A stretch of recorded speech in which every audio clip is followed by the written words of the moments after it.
Buenos días, jóvenes. Sean ustedes bienvenidos a esta sesión de la asignatura Administración y Educación de la licenciatura en Pedagogía tercer cuatrimestre. El día de hoy trabajamos la temática de teorías administrativas, una compilación y comparación entre algunas de estas teorías. Antes de continuar, hacer mención que debido a las características ambientales, climáticas, de conectividad, ya sea de servicio de internet o de energía eléctrica, el día de hoy, sábado 21 de agosto, estamos retomando las actividades pedagógicas, trabajando de esta manera asincrónica. Una vez dicho esto, jóvenes, vamos a adentrarnos el día de hoy a esta recopilación de información ya trabajada con ustedes anteriormente a lo largo de estas sesiones, a manera de culminación del trabajo propuesto para este cuatrimestre, de este tercer cuatrimestre.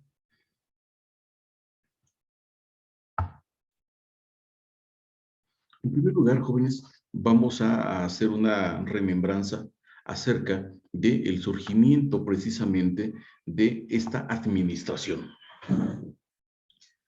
Cabe señalar, jóvenes, que los antecedentes de la teoría administrativa no son algo particular, no son un rasgo particular de la modernidad. Antes bien, los antecedentes de esta teoría administrativa lo encontramos desde la época clásica, específicamente entre los egipcios, babilónicos, hebreos, chinos, judíos, europeos específicamente. Algunos filósofos exponentes de esta teoría administrativa los tenemos en los nombres de Sócrates, Platón, Aristóteles, Francis Bacon y René Descartes, entre algunos otros autores que cimentaron las bases sobre la cual se estructuraría posteriormente la administración tal y como la conocemos actualmente. Esto fue obviamente, les decía, durante la época clásica. Posteriormente, durante el siglo XX, donde podemos encontrar un suceso histórico como lo es la Revolución Industrial, y previo a esto, a este siglo XX, específicamente en el siglo XVIII, de 1780 a 1860, siglo XVIII y XIX específicamente, hablando de esa primera revolución industrial. Posteriormente, encontramos la segunda revolución industrial sobre la temporalidad que abarca desde 1860 hasta 1914. Entonces, estamos hablando de este impacto en la manera de producir en las empresas a través de esta revolución industrial, con los orígenes desde el siglo XVIII, siglo XIX y siglo XX de manera específica, donde tenemos que durante este siglo XX particularmente cobra mayor auge y surgen las teorías administrativas que conocemos actualmente. En primer lugar, la teoría clásica, la teoría científica, estructural, burocrática de las relaciones humanas, del comportamiento de los integrantes, del desarrollo organizacional, contingencial y demás, reconocidas como teorías administrativas. Es importante, jóvenes, aquí nuevamente hacer la precisión, al igual como se estuvo trabajando a lo largo del curso, que si bien estas teorías administrativas son complementarias, ya que la que surge posteriormente desde la clásica, la neoclásica, la científica y posteriormente, van retomando las fortalezas de la anterior, desde los principios básicos de la administración, los 14 principios de la administración, las etapas del proceso administrativo, y van atendiendo a las áreas de oportunidad que pudieron haber tenido. De esta manera se van complementando una con otra.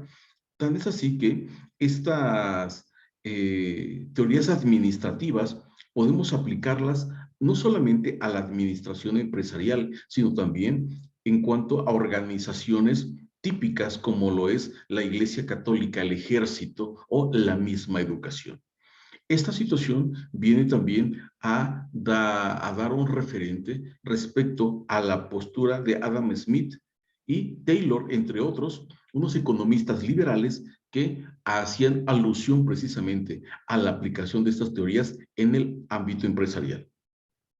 Algunos de estos pioneros industriales que aplicaron estos principios fue específicamente en organizaciones de tipo agrícola, minera, textil, constructoras, entre otras más. Es decir, estas teorías administrativas son susceptibles de aplicación en cualquier ámbito, no solamente en el ámbito empresarial.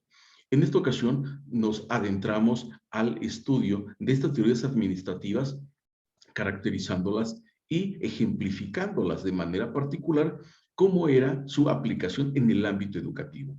Tan es así que uno de los primeros conceptos que abordamos fue la conceptualización de la administración, del administrador en el ámbito empresarial, pero también en el ámbito educativo.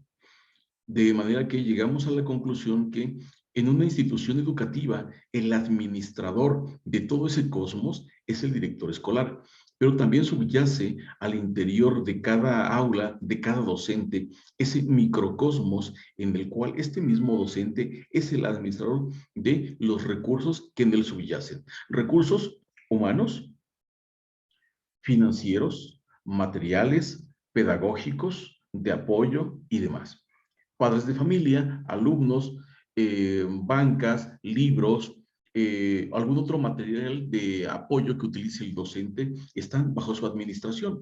Entonces, es importante aquí reconocer que en una institución educativa no solamente administra el director, sino también todos aquellos que conforman el colectivo docente al interior de las aulas de cada uno de estos.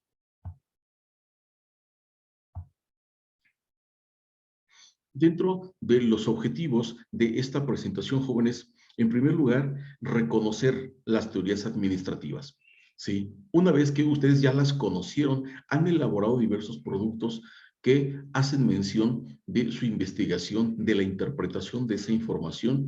Por ello, viene a colación este término, reconocer las teorías administrativas, ya que en esta ocasión solamente vamos a mencionar algunas de las características más específicas, más representativas de cada una de ellas.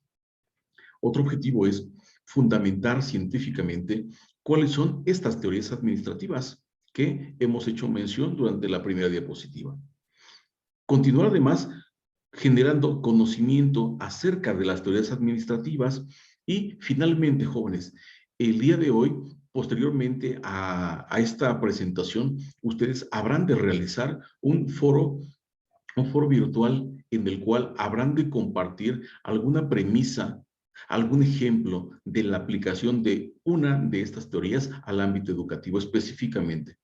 Decir que en tal ejemplo se puede apreciar la teoría administrativa científica, la clásica de la burocracia, de acuerdo al ejemplo que estén ustedes abordando. Esto posteriormente a la culminación de esta presentación audiovisual a través de sus dispositivos de WhatsApp. Dentro de los contenidos que estaremos revisando, jóvenes, en esta presentación, brevemente, hacer una distinción entre lo que es una teoría y lo que es un enfoque.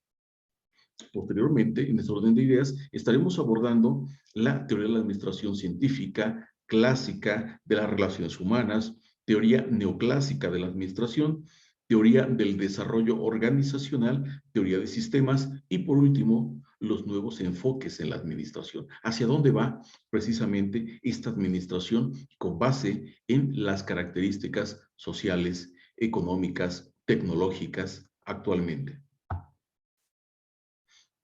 Pues bien, basados precisamente en el primer apartado, ¿qué es una teoría y qué es un enfoque, jóvenes?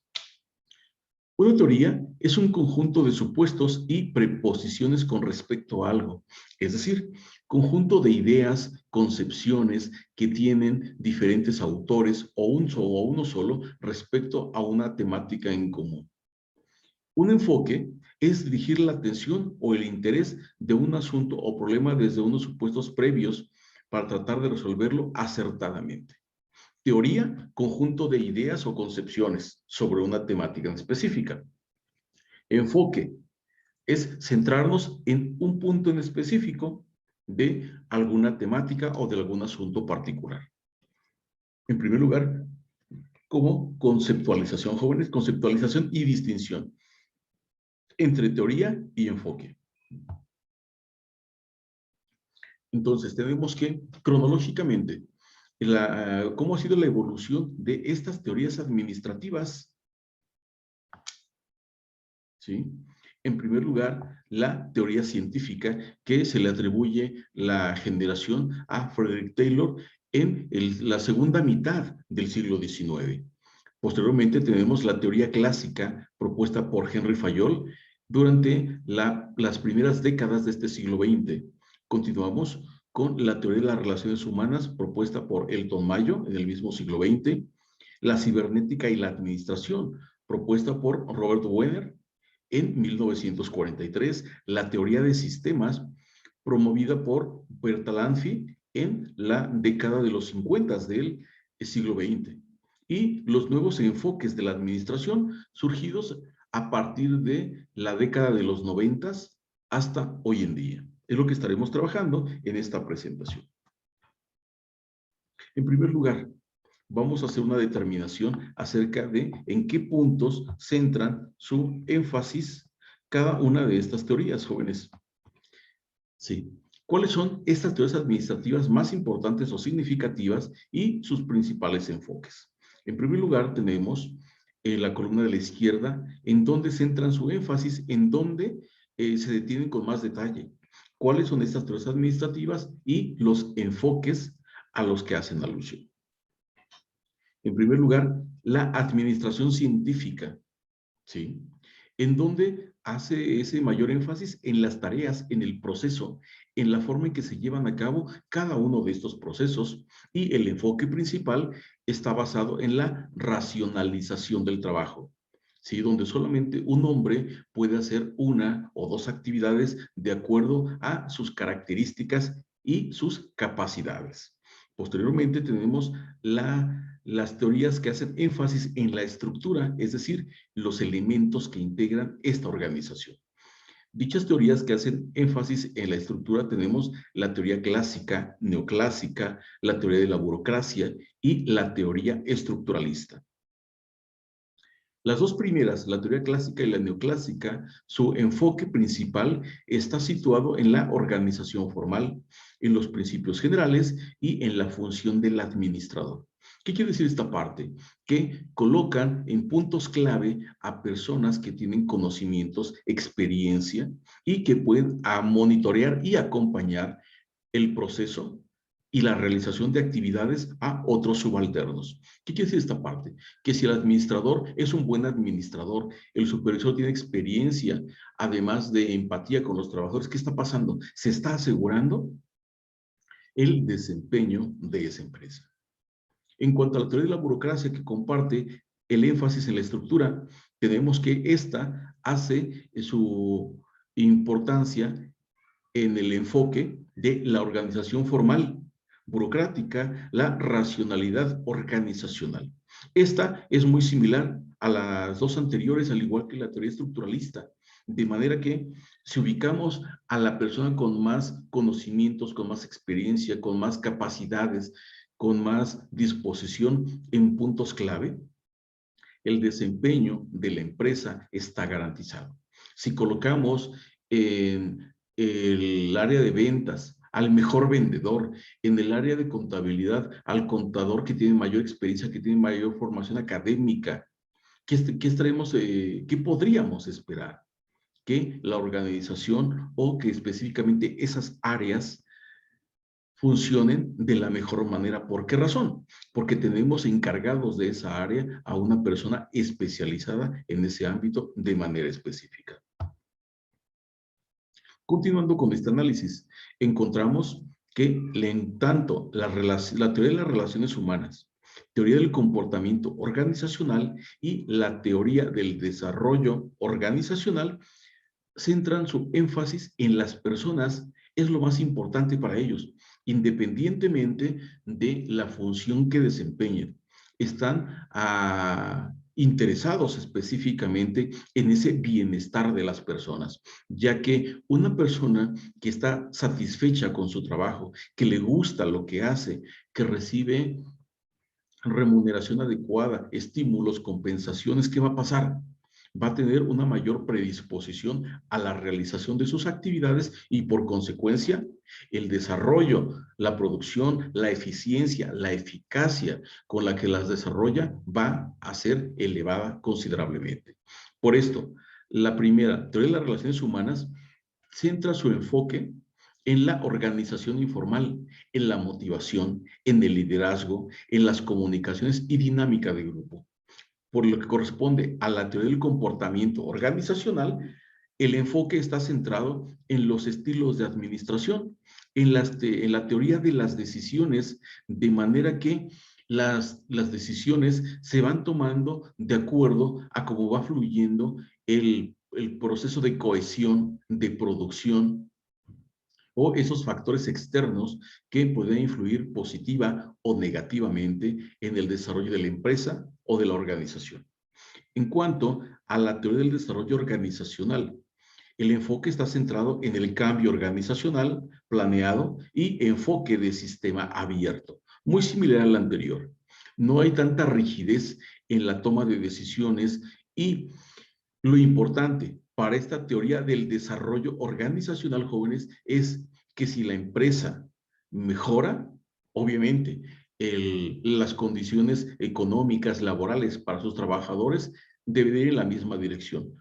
O de manera inversa, ¿sí? La empresa se preocupa por sus trabajadores, les otorga bonos de puntualidad, de productividad, en cuanto a las utilidades generadas, estos trabajadores van a mostrar mayor predisposición al trabajo y obviamente, ¿esto en quién va a tener impacto? En la organización en general. Es hacia donde va esta teoría del desarrollo organizacional. Ganas tú, gano yo, ganamos todos en este sentido, de manera concreta.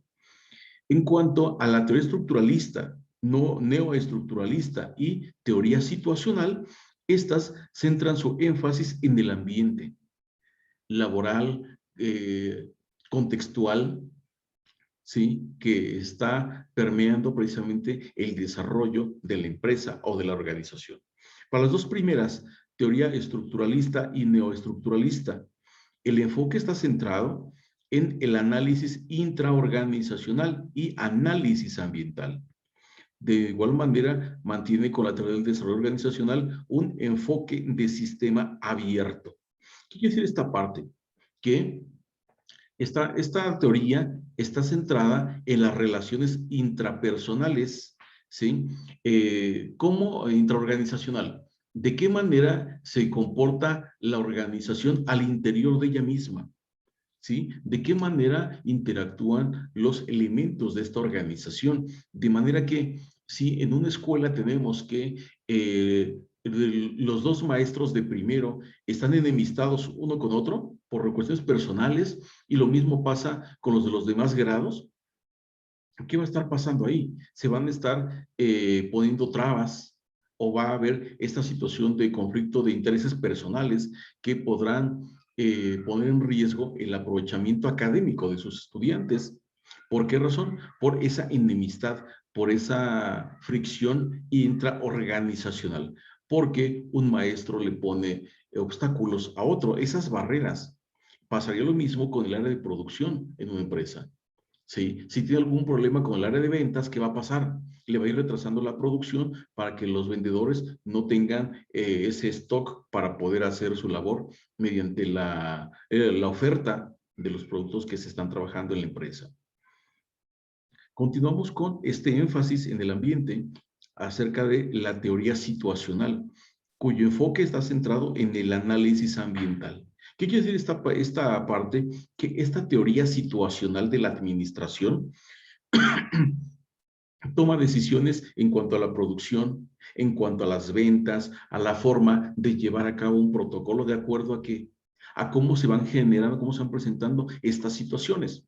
¿sí? El día de hoy, precisamente, haciendo uso de esta teoría situacional, es que estamos haciendo la migración de una teoría, de una sesión sincrónica que estaba planeada, llevarla a cabo de una manera asincrónica. ¿Por qué razón?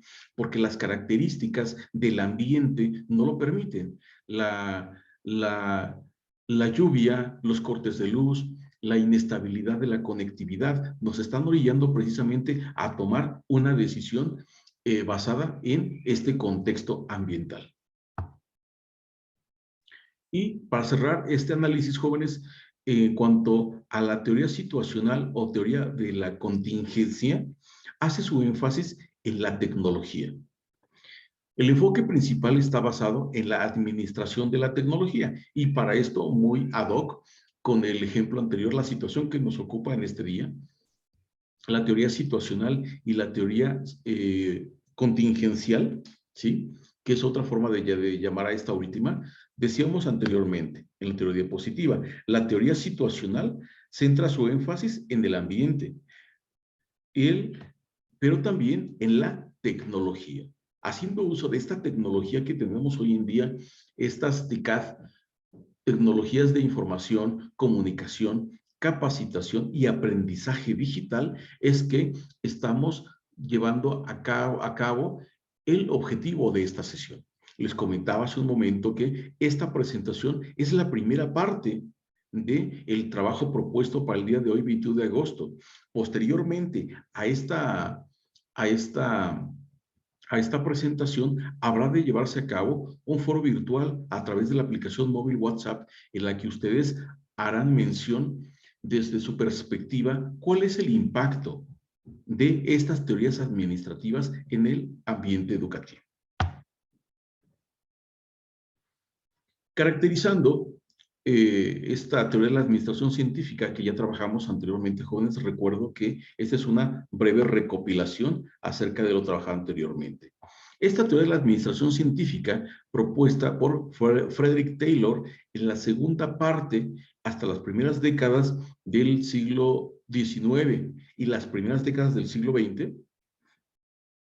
hace su énfasis en tres áreas. La primera de ellas, en las tareas del trabajador, en que cada trabajador realice una o dos actividades sin que la carga laboral sea un impedimento para la eficiencia de este, o que pueda obstaculizar el desarrollo de la producción, ¿sí? Actividades laborales acordes a la función, a las capacidades de cada trabajador. Siguiente punto en el cual centra su énfasis en determinar de forma científica los mejores métodos y técnicas para realizar cualquier tarea. Es decir, durante la etapa de la planeación, jóvenes, que es la primera etapa del proceso administrativo, donde se lleva a cabo qué es lo que se va a hacer, cuándo se ha de hacer, cómo se ha de hacer, asignando estas características, es que se está anticipando o se está previendo un objetivo, obviamente, favorable para la propia organización. Tal es así que, de forma científica, si está bien estructurado, bien pensado, bien sistematizado, ¿qué podría pasar? Que el resultado vaya en esa dirección. Caso contrario, si no está bien pensado, bien fundamentado, el resultado va a tener cierto sesgo. Entonces, de esta manera, a través de la aplicación del método científico, es que se espera asegurar una mayor producción, un mejor resultado en el proceso o en el servicio que esté ofertando una empresa o una organización educativa. El siguiente punto de énfasis está en seleccionar, capacitar y motivar al trabajador. ¿Para qué razón? Hablamos acerca de las tareas del trabajador, ¿sí? Se le brinda una selección, una capacitación, se le motiva para la realización de sus actividades. ¿Qué va a pasar? El resultado, jóvenes, está por demás visto, que la actividad va a ser realizada como debe de ser, en el tiempo que debe de ser y de la mejor manera. Y el resultado, todo el proceso lleva el mismo ciclo, es decir, que está garantizada la eficiencia de la producción o del desempeño de los trabajadores.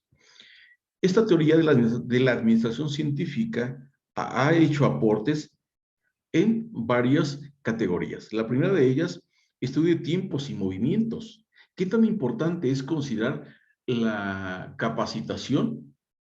15 días, un mes, el tiempo que sea necesario para asegurar que las personas que están desempeñando esa función va a ser un desempeño consciente, ya trabajado empíricamente y obviamente va a estar garantizado. División del trabajo nos lleva de la mano a lo anterior. Para no saturar de tanto trabajo a uno o dos trabajadores, se asignan funciones específicas de manera que cada quien haga lo que tenga que hacer de una manera significativa que permita el logro de objetivos o metas de producción o bien en cuanto al ofrecimiento de un servicio. Producción en serie, pagos mediante incentivos. Aplica principios básicos de la administración como lo es la planeación, la preparación, la ejecución y el control. Palabras afines de acuerdo a diferentes autores para referirse a las etapas del proceso administrativo, que es planeación, organización, dirección y control. Algunos autores, como ya lo vimos anteriormente, anexan otra palabra, otra fase dentro de este mismo proceso, pero al fin de cuentas conllevan a un mismo fin.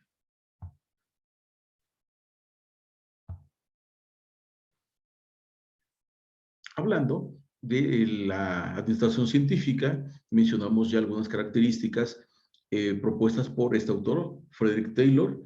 Tiene diversos periodos para su proposición, basado, les decía, durante el siglo XX. En primer lugar, la administración de talleres durante los primeros años. Posteriormente, la creación y la aplicación de los principios de la administración científica, que son 14 principios, jóvenes. ¿Sí? Dentro de estos 14 principios de la administración científica tenemos la planeación, la preparación, control, ejecución, eficiencia, intensificación, economicidad, productividad, entre otros más, estos siendo algunos de los principales.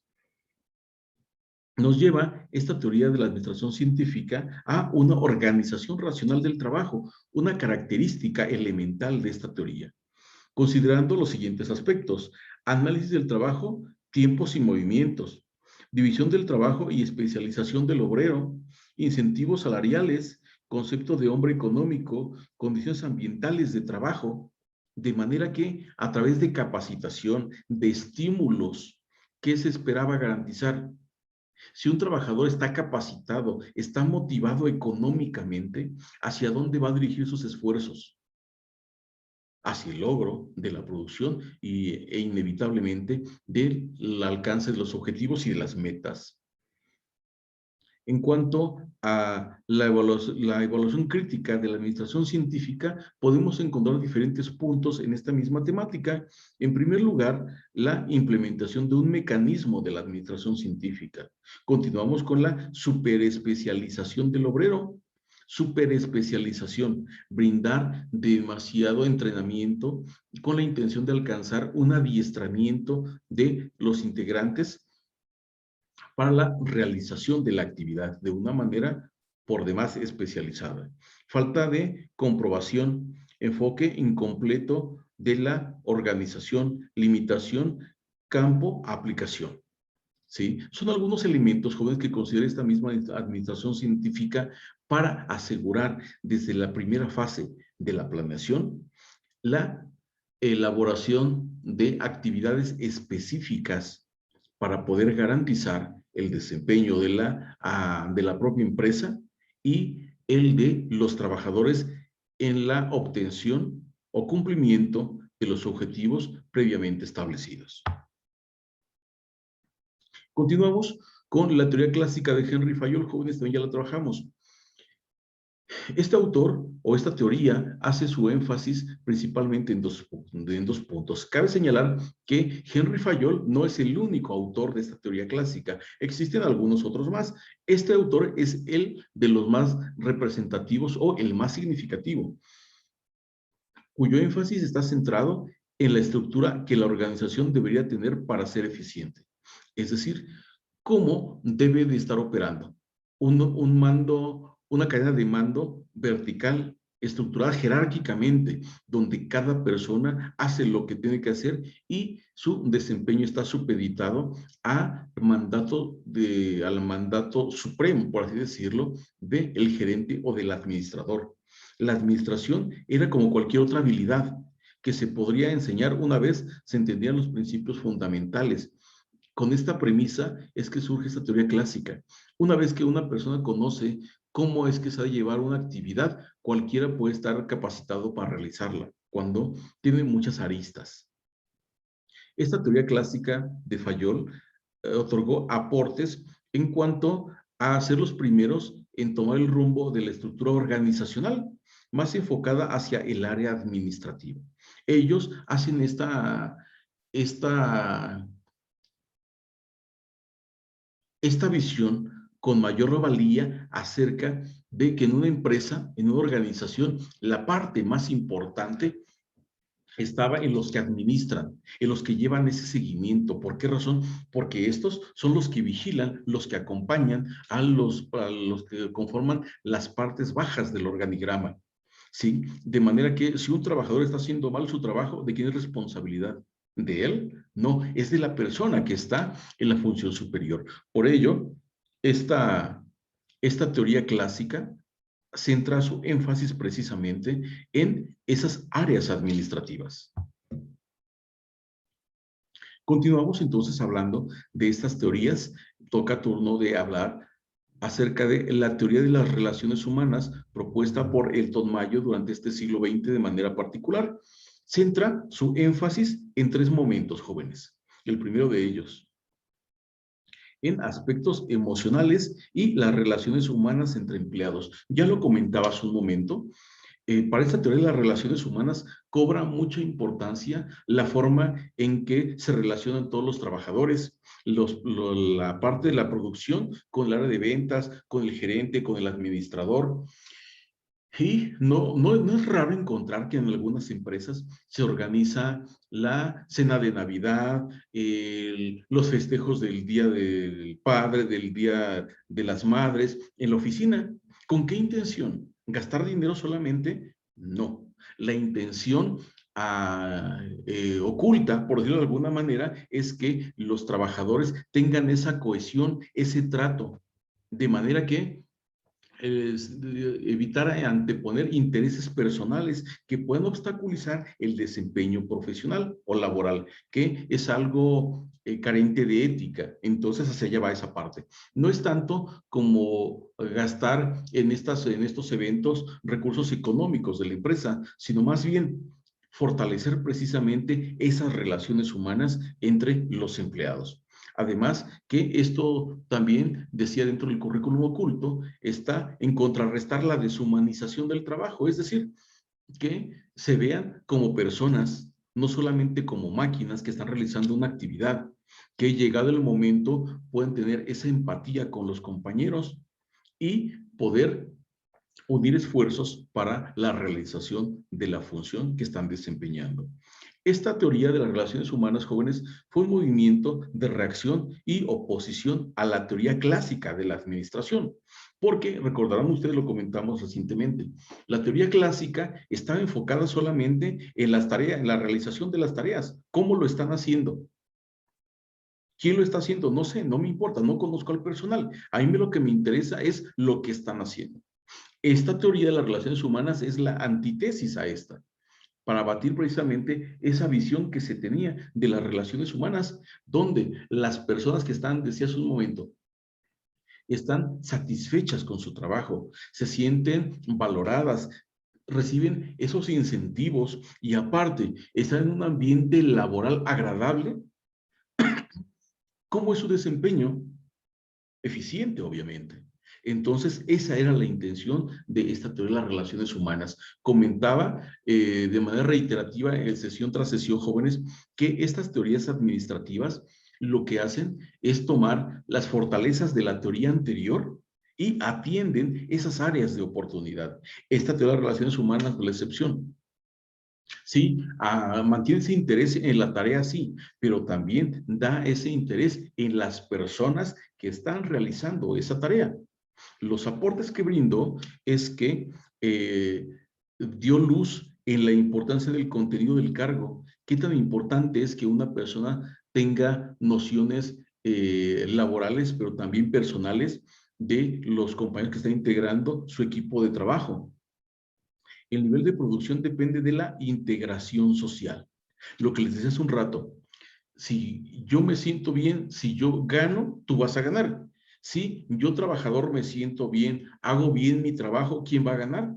La empresa. Si la empresa le está yendo bien y ha generado esas utilidades, ¿qué es lo que hace? Las distribuye entre sus trabajadores de manera que si a mí me va bien, si yo gano, tú ganas. ¿Sí? En palabras concretas viene esta frase aquí. Posteriormente, otro aporte que hizo fue la autonomía del trabajador y la confianza en las personas. Fortalecer esas relaciones interpersonales en reconocimiento, no solamente como obreros, sino como personas. Don Jorge, el del área de producción, trabaja cerca de doña María, la señora que está encargada del área de ventas, un ejemplo. Personalizar precisamente todo ese proceso. Y otro aporte más significativo es que estudia a la organización como un grupo de personas. Hacia allá va precisamente. ¿Sí? Concebir la organización no como un objeto, como un qué, sino como un quiénes. ¿Quiénes están haciendo qué? ¿De qué manera lo están haciendo? De una manera satisfecha, consciente, plena, de manera que les permita alcanzar el mayor beneficio para todos y para cada uno de ellos. Teoría de las relaciones humanas propuesta por Hilton Mayo en la década de los 20 de este siglo XX. Continuamos con la teoría neoclásica de la administración, también ya trabajé anteriormente. Esta centra su énfasis en la reafirmación relativa de los postulados de los 14 principios de la administración. ¿Sí? Principios básicos de la administración en los objetivos y en los resultados. Hace alusión precisamente a todo esto, desde el proceso, los objetivos, cómo están, y los resultados que tendrían que ser en la misma dirección. El aporte de esta teoría es que le asigna alta jerarquía a los conceptos clásicos de estructura, autoridad y responsabilidad. Es decir, continúa con esta visión que las personas más importantes de una empresa son los que ocupan las altas estructuras jerárquicas, supervisores, encargados de área, contadores, administradores, gerentes de área, son más importantes desde esta perspectiva que los propios trabajadores. Esta teoría además incorpora otros enfoques teóricos considerados importantes, entre ellos la organización informal, la dinámica de grupos, la comunicación interpersonal, el liderazgo, la apertura hacia la dirección democrática. ¿Sí? Si bien sigue manteniendo ese interés en estas altas estructuras, pero también voltea un poco hacia abajo a determinar cómo es esa organización, esa dinámica de los grupos, cómo están trabajando los obreros de manera particular, que sea la parte activa del proceso que está supeditado al acompañamiento, al monitoreo de las personas más arriba de la organización jerárquica. De manera que sí, no le quitan la importancia a los obreros, pero tampoco la revisten de importancia. Que esta importancia la tienen los encargados de áreas, supervisores, gerentes, administradores de manera particular. Continuamos con la teoría del desarrollo organizacional, jóvenes. El énfasis que tiene centrado es en la solución de problemas y procesos grupales, ¿sí? De manera colectiva es que se hace frente a una situación problemática. De manera colectiva, el resultado está garantizado, el esfuerzo minimizado y el impacto asegurado. La capacidad adaptativa y la cultura, el ambiente y la organización. En el mismo sentido, jóvenes, que el de las relaciones humanas, desarrollo organizacional, que todos juntos vayamos creciendo en este sentido como trabajadores, como personas, como padres de familia, como dueños de la empresa. Hacia allá va, crecer todos juntos. El esfuerzo que yo ponga en la realización de mi actividad va a tener un impacto positivo en la realización del proceso, en la obtención de ganancias, en la obtención de estímulos de producción, de puntualidad, de asistencia. En ese sentido es dirigir el esfuerzo, el interés de cada uno de los trabajadores en ese bienestar individual y en el bienestar colectivo. Por último, el énfasis está centrado en que toma la organización como un todo para los cambios que puedan surgir. Precisamente por lo mismo, ¿sí? Yo como empresa o yo como dueño de la empresa estoy bien, tengo estas garantías, ¿qué es lo que va a pasar? Tiene que tener un impacto, compartir precisamente ese bienestar, esa estabilidad con quienes, con los que me lo están asegurando. ¿A través de qué? Un ejemplo, lo he citado varias veces, es el reparto de utilidades, donde si mi empresa ha generado dividendos, sí me quedo yo con una parte, pero también a manera de inversión, ¿por qué no decirlo? A manera de inversión, puedo repartir una parte entre mis trabajadores. ¿Qué va a pasar? Que los 3,000, 5,000, 1,500 pesos que reciba cada trabajador por concepto de reparto de utilidades, me va a redituar a mí el doble. ¿Por qué razón? Porque ese trabajador va a estar motivado en el desempeño de sus funciones, en esa estabilidad laboral. Y el año que viene va a tener esa satisfacción y se va a continuar esforzando. ¿Para qué? Para recibir 1,500, a lo mejor son 2,000, pero yo como dueño de la empresa ya obtuve una mayor ganancia. ¿Sí? Hacia allá va, desarrollo organizacional de esta teoría. Los aportes jóvenes hace énfasis en la solución de problemas y procesos grupales. ¿Por qué razón? Lo que le afecta a uno nos afecta a todos. En este sentido, es mucho mejor atender esas problemáticas para evitar que trasciendan y afecten otras áreas, otros sistemas de la propia organización o de la propia empresa. Potenciar el desarrollo y crecimiento de las organizaciones a través de qué? De estos estímulos, de esta valoración del esfuerzo, de las relaciones interpersonales en beneficio de la colectividad.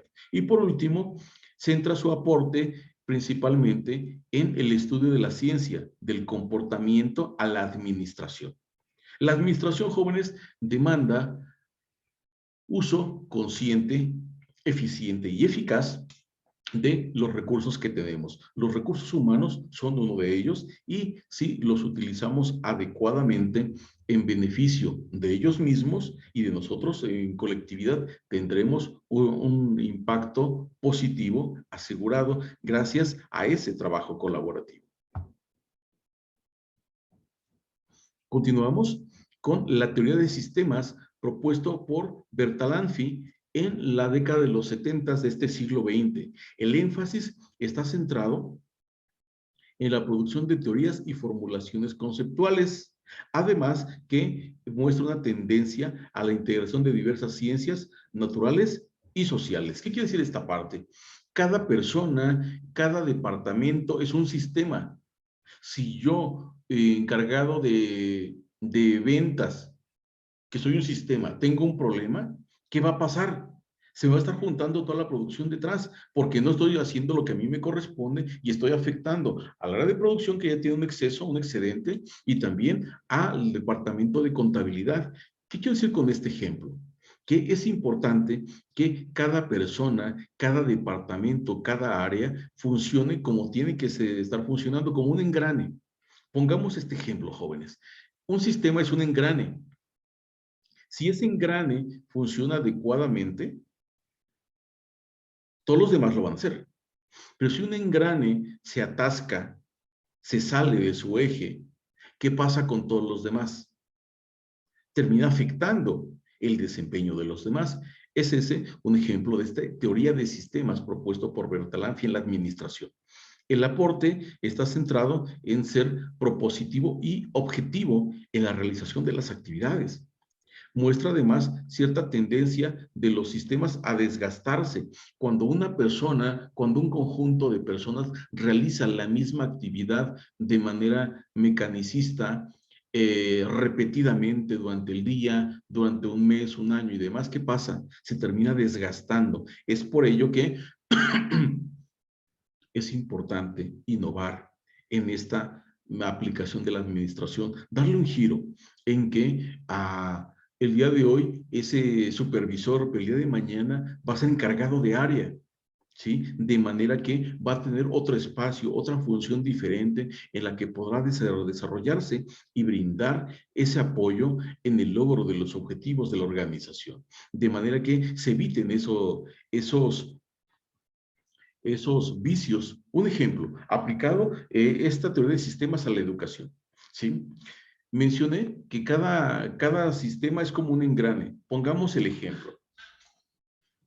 El maestro de primero, el propósito principal es cimentar las bases del proceso de lectura y escritura. Segundo es consolidarlos, ¿sí? Con esos dos engranes. Supongamos, el engrane de primero, ¿sí? No hace su trabajo como se debe. No, de 21 alumnos, solamente 5 o solamente 6 han alcanzado un poco ese avance del proceso de lectoescritura. ¿Qué va a pasar con el engrane de segundo? Va a trabajar forzado. ¿Por qué razón? Porque el anterior engrane no funcionó como debía y le está generando al engrane de segundo que atienda ese rezago educativo, ¿sí? Pero ¿qué va a pasar también, jóvenes, cuando un maestro tiene ya 3, 4, 10 años impartiendo el primer grado? A lo mejor sí, ya se hizo muy diestro en la aplicación de una metodología para impartir el proceso de lectoescritura. Pero ¿qué va a pasar si esta persona tiene esa tendencia a aplicar la pedagogía negra, pedagogía tradicional? ¿Qué va a pasar? Va a terminar afectando precisamente el desempeño de sus alumnos y la forma en que estos asumen o adquieren o se aproximan a los contenidos del siguiente grado, ¿sí? De manera que una persona, estando estáticamente tantos años en un mismo grado escolar, termina permeando de esos vicios, de esas situaciones personales a los alumnos que está recibiendo. ¿Qué es lo más recomendable? Que haya esa movilidad de uno a otro grado, también para fomentar precisamente esa, ese aprendizaje constante que como docentes debemos de tener. ¿En qué sentido? ¿Sí? Nuestro documento dice licenciados en pedagogía. Se asignan funciones como profesor de educación primaria, no como maestro de primero o como maestro de educación primaria. ¿Sí? Que es importante tener esa movilidad para mantener también vigente ese cúmulo de conocimientos. Ahora, si regresamos al ámbito empresarial, ¿qué va a pasar? Seguir aplicando una misma metodología, una misma técnica de ventas, durante 1, 2, 3 años se empieza a desgastar y no va a tener esos resultados que se están esperando. Por ello es preciso cambiar continuamente para asegurar el desempeño de toda esa maquinaria, que los engranes vayan caminando en la misma dirección de una manera eficiente para garantizar que los demás engranes funcionen como tienen que ser y conjuntamente toda esa maquinaria pueda ofrecer ese servicio educativo o bien ese producto si es una empresa que está manejando algún producto.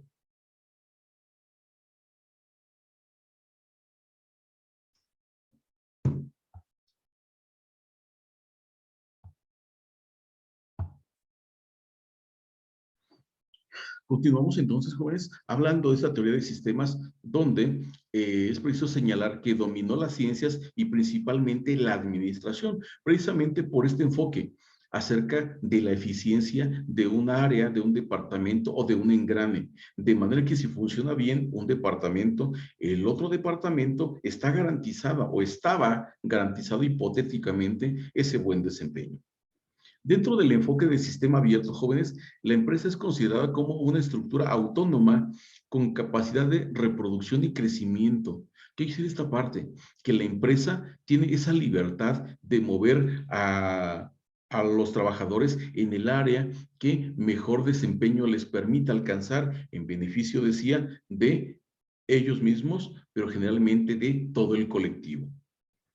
Con la aplicación de esta teoría de sistemas, se acentuaron aspectos relacionados con la toma de decisiones, tanto individual como colectivo, reconociendo precisamente esta característica interpersonal dentro del ambiente organizacional. ¿Qué tan importante es la relación de las personas? ¿Qué tan importante es que un departamento, que un engrane se comunique con el otro para trabajar colaborativamente en el alcance de objetivos y obviamente de resultados? Continuamos con esta parte donde la empresa se presenta como una estructura autónoma con capacidad de reproducirse y sugieren que se le enfoque desde una teoría de sistemas, capaz de propiciar una visualización desde el punto de vista individual como colectivo. Hasta aquí, la administración de esta teoría de sistemas se ha basado en la organización, siendo entendida de manera inicial como un conjunto de cargos y de tareas. Pasado cierto tiempo, fue concebida como un conjunto de órganos y funciones, además de que es una compleja gama de variables que llega hasta la concepción de sistemas. De esa manera es como se concibe la administración bajo esta teoría, ¿sí? Departamentos, engranes, sistemas, valga la comparación con el ejemplo que acabo de mencionar. Eso nos lleva a qué cosa, jóvenes, a estos nuevos enfoques en la administración. ¿Cuáles son estos nuevos enfoques? En primer lugar, el enfoque sistémico sustituyó los principios universales clásicos en que se basaron los anteriores teorías administrativas, dando cabida a un nuevo enfoque y una nueva visión del futuro de las organizaciones, donde de manera colaborativa, el trabajo en equipo, los hechos y, y los recursos con los que se dispone, podrá asegurarse la calidad en el servicio o en la producción. Teniendo en cuenta eso, el trabajo de equipo, los recursos que se tienen, los hechos y recursos para asegurar o no la calidad en el producto o en el servicio.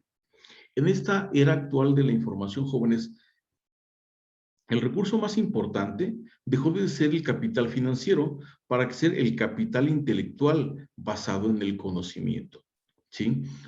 Una persona con mayores conocimientos puede ofrecer mayores alternativas de solución que tener a 2 o a 3 personas con un conocimiento académico de manera inferior al que se tiene. Por esto, dentro del ámbito laboral, jóvenes, se trabaja también con las competencias. Ya no basta tener un título de licenciatura para ingresar a una empresa, a una institución. Es necesario tener el título, la cédula y, si es posible, experiencia. ¿Por qué razón? Ese capital intelectual es la persona encargada de llevar a cabo, de materializar esos objetivos, esas metas trazadas como organización. Por ello, este enfoque competencial en el ámbito laboral. La gestión de conocimientos es un proceso integrado destinado a crear, organizar, diseminar e intensificar el conocimiento para mejorar el desempeño global de la organización. ¿Sí? Gestión de conocimiento, toda esta parte. De manera que tal vez sea necesario implementar periodos de capacitación a los empleados. No es tiempo ni dinero perdido. ¿Por qué razón? Lo mencionaba durante algunas de las diapositivas. Es inversión.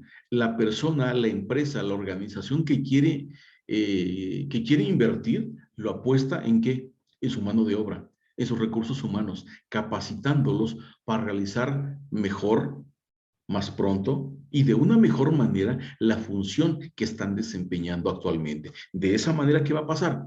El resultado, el logro, los dividendos que se va a acercar la misma empresa o la organización estarán asegurados porque las personas que lo están realizando tienen esa superespecialización que mencionamos anteriormente.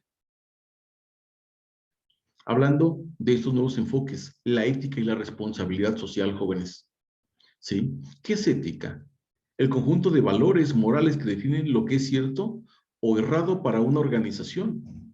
Es una obligación considerar no solamente el bienestar personal, sino el de las otras personas, pero esta ética, sí, tiene mucho que ver de manera endógena lo que yo sé que está bien y lo que está mal.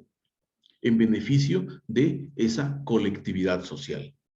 La responsabilidad social de las organizaciones es el grado de obligaciones que una organización asume por medio de acciones que mejoren el bienestar de la sociedad en la medida que busca alcanzar sus propios intereses. Es decir, yo escuela hago la función que me es otorgada por decisión propia, que es impartir clases.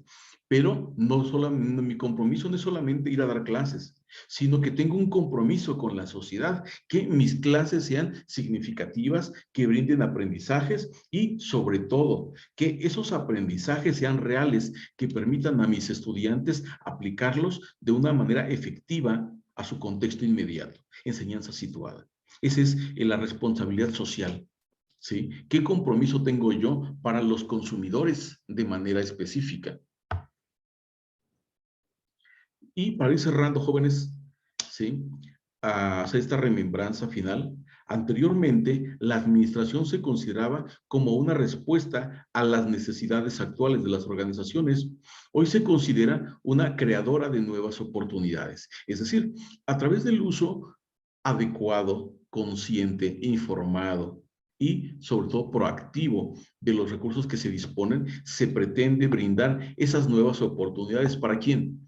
Para el administrador, para los recursos con que cuenta, recursos humanos principalmente, de manera que esta ubicación laboral corresponda a las características, a las aptitudes, a los conocimientos, a la formación, a la experiencia de cada uno de sus elementos en beneficio de la propia organización.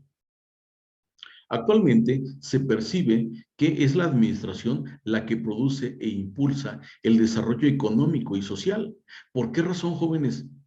La administración, hagamos una regresión. ¿En qué consiste la administración? Uso consciente, informado, comprometido de los recursos que se tienen. ¿Sí? Una persona tiene claro cuánto dinero tiene, hace la distribución consciente, ordenada de estos mismos recursos, ¿qué va a pasar? Que va a tener garantizado ese desarrollo económico y obviamente social, hablando a un contexto macro financiero. La organización es la forma por la cual la sociedad logra que las cosas se hagan, ¿sí? Al principio del trabajo de esta asignatura jóvenes, hablábamos acerca de organización y administración, también de la asignatura anterior. Una organización, ¿sí? Lo repetimos, es el conjunto de personas organizadas que tienen o persiguen un interés común, ¿sí? Una escuela es una organización, efectivamente. Es un conjunto de personas agremiadas que persiguen un interés común. ¿Cuál es? Brindar educación. En mi colonia, los vecinos se han organizado para ir a hacer la gestión de que vengan a subsanar una ruptura en el sistema, sistema de agua potable. ¿Es una organización? Sí, es una organización. ¿Por qué? Conjunto de personas, conjunto de colonos, de vecinos que tienen un interés, que satisfagan, que reparen ese desperfecto en la red de agua potable. Nos lleva a esta postura. La administración es la herramienta, la función o el instrumento que hace que las organizaciones sean capaces de generar resultados y producir desarrollo. Organización, conjunto de personas. Administración, dosificación de los recursos que se disponen para determinado fin.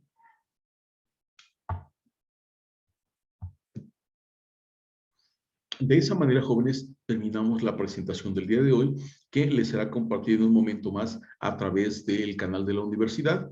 Y como siguiente actividad, les voy a pedir, por favor, que hagan la participación en un foro virtual a través de la aplicación de WhatsApp, denominado Influencia de las teorías administrativas en la educación. Reflexiones, ejemplos y conclusiones. Que ustedes se emitan ahí una de las tres. Una reflexión, un ejemplo o una conclusión, ¿sí? Hacia allá va, jóvenes, precisamente la siguiente actividad que les estaré enviando a través de su WhatsApp. Hasta aquí, tengan ustedes buena tarde y mejor fin de semana.